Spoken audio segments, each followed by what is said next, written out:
Imagine you are standing in a perfectly normal, beautiful, cozy living room. Snow is falling gently outside the window, dusting the apple orchards. Right, just a perfectly serene picture. Exactly. The fireplace is crackling. It looks like the ultimate, untouchable picture of safety. But then this subtle shift happens. Yeah. You realize that beneath the very floorboards you're standing on, there is a hidden, labyrinthine subterranean tunnel. Which is terrifying in itself. And it gets worse.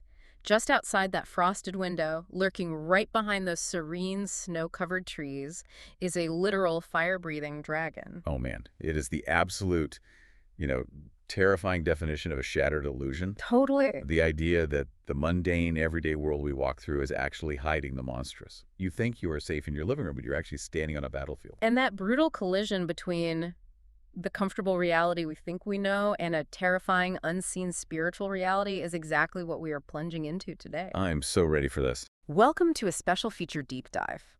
Our mission today is to explore the intensely gritty, high-stakes, supernatural world of Rina Lynn's Prepare for the End book series. It's quite the ride. It really is. We are looking at a universe locked in an age-old war between the Kingdom of Darkness and the Kingdom of Heaven. Right. It's a conflict where family lines chose their sides centuries ago, and now, with the modern world actively melting down, that ancient war is reaching an explosive boiling point. It is a phenomenal universe to analyze, but it is vital to warn you right up front about what you are walking into. Yeah, good call. This series comes with a very distinct, well-earned label. It is explicitly described as raw, gritty, painful. Painful is definitely the right word. We are examining a narrative driven by an impending biblical deadline imposed by the primary antagonist, known as the Serpent King. This is a profound exploration of spiritual warfare, and it pulls absolutely no punches regarding the human cost of that war. Okay, let's unpack this, because right away, Rina Lynn throws down a massive gauntlet to the reader. She really does. She outright states, "This is not your mama's Christian fiction." Which I find fascinating because usually when we hear the genre label Christian fiction, we are, conditioned to expect something a little softer. Like something a bit more sanitized. Exactly. Something more idealistic, where the good guys face a moral challenge, they pray about it, there's a tidy resolution, and everything wraps up with a neat little bow. Oh yeah, not here. This series completely detonates that expectation from page 1. What's fascinating here is the author's guiding motto throughout this entire journey. It's very telling. She says, the truth isn't always pretty, but it's still the truth. Wow, yeah. The narrative intentionally strips away that comfortable idealism you just mentioned. It exists to expose the ugly, brutal reality of evil, and it tests the extreme limits of human endurance. It really pushes them to the edge. Lynn asks a very uncomfortable question. What happens to faith when everyday people are pushed completely past their psychological and physical breaking points? And to understand how she answers that, we have to look at the massive cosmic stage she sets. The series frequently describes this modern era as being like the days of Noah. Which is a heavy comparison. Very heavy. Now, for anyone familiar with the historical context of that phrase, it implies an era of unprecedented global corruption, violence, and impending unavoidable judgment. Yeah. But she grounds this massive cosmic timeline in something incredibly intimate, which is bloodlines. That is the core mechanism driving the entire conflict.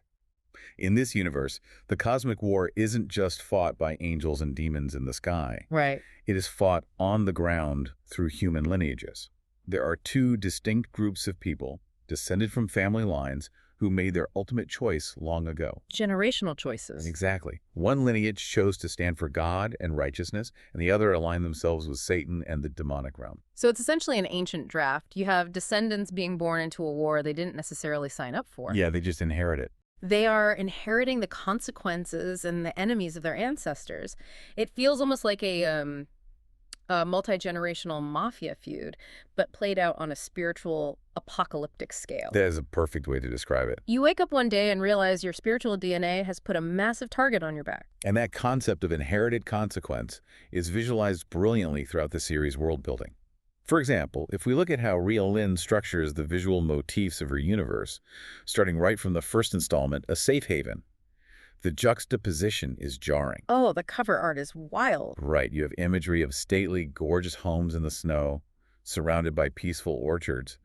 But crowding out that peace are panels of pure anxiety. Well, yeah. She introduces roaring dragons engulfed in flames right alongside microscopic views of biological viruses and glowing blue syringes. Just a total clash of You realities. see claustrophobic underground tunnels and firefighters standing in absolute infernos. It's like watching the world we know unravel in real time on multiple fronts, because the enemy they are fighting, the Kingdom of Darkness, isn't just a metaphor for bad vibes. Well, not at all. It is a highly systematic, deeply organized, and brutal entity. And the way they operate is what makes this series so psychologically terrifying. The narrative takes time to provide vignettes into the perspective of the enemy, warning the reader that evil is dark and not too nice. An understatement. Truly. But they aren't just relying on overwhelming force. The Serpent King side employs dark rituals and satanic ceremonies, yes, but they also operate through heavily guarded government facilities harboring absolute nightmares. Yeah, that part is chilling. The text even delves into the terrifying concept of the mixing of species. Which is such a grotesque violation of the natural order. But here's where it gets really interesting. The strategy of the Kingdom of Darkness is so insidious, they don't just attack from the outside, they infiltrate the very institutions you were supposed to trust. It's like finding out the antivirus software you bought to protect your computer is actually the malware itself. That is a perfect analogy. The enemy understands that the most effective way to break a human being is to remove their earthly sanctuaries. Yeah. In the visual language of the later arcs, specifically around the fourth and fifth parts of the story, the author places a very specific image right alongside Bibles, snowy landscapes, and dragons. Oh, the badge. Yes, a Tucker Drake Texas Ranger Task Force badge. Which means law enforcement itself is compromised. That is a horrifying scenario to put yourself in. Completely. Imagine the perpetrator attacking your family is actually backed, funded, and protected by the very people you would normally call by dialing 911. It flips your whole reality upside down, The people holding the guns and the authority are the monsters. which forces a massive philosophical dilemma onto the characters and, by extension, you as the reader. Hmm. The author dives headfirst into the intense moral ambiguity of survival. She really doesn't hold back. She challenges us with impossible, agonizing choices. Mm-hmm. The core question becomes, is there ever a right time to do the wrong thing? And what happens to your soul if you do? Because if the legal system is entirely infiltrated, and there is absolutely no conventional law and order left to rely on, where is the line between civility and survival? That's the million-dollar question. If someone comes for your family wearing a badge, do you respect the institution of the badge, or do you do whatever it takes to protect your family? How far will a brother go to save his brother's world? And by asking those questions, the narrative forces you to abandon any comfortable armchair morality. You can't just judge the characters from a distance. No, you're right in it with them. The story holds up a mirror and demands to know what you would do if your own family faced unimaginable brutality. When life changes everything you thought you were and the rules of society evaporate overnight, do you actually have what it takes to respond? Which brings us perfectly to the people actually fighting this ground war. We have these core protagonists, Jake, Maggie, Matt, and Levi, and when we first meet them, you see their wit, their deep friendship, and their faith. But that dynamic is violently disrupted by an event referred to as the debate. The debate serves as the ultimate catalyst in the series. It is a massive, shocking, public fracture that literally splits the world in two. A total turning point. It's the moment the veil is lifted just enough that society can no longer pretend everything is fine. Right. Every single person is forced off the fence to take a side. Yeah. And in the aftermath of that, a beautiful Texas ranch, which we see depicted with stunning sunsets and warm, glowing fire pits on the cover of Ranch Haven, becomes a literal physical sanctuary, a haven for people reeling in absolute shock. But having a physical sanctuary doesn't equal having psychological safety. Which actually leads me to a major question, and I have to push back a little on the scale of everything we've discussed so far. Okay, please do. I'm struggling with the contrast here. You have this massive cosmic spiritual war. You have literal fire-breathing dragons, a biblical apocalypse, biological warfare, and systemic government infiltration. Huge stakes, yes. Right. But at the same time, especially in Book 2, The Hourglass Flips, you have the characters dealing with incredibly grounded, intimate human trauma. Very true. Maggie suffers so much she experiences memory loss. Jake is dealing with suppressed pain, and their relationship starts breaking down because she shuts him out. Yeah, there's that blood on the sand imagery in the DNA test. Exactly. But doesn't a plot line about a couple's communication issues feel incredibly small next to a cosmic apocalypse? How does the narrative keep you caring about a relationship breakdown when the world is literally ending? It is a brilliant question, and it points to what I consider the most profound insight of the entire series.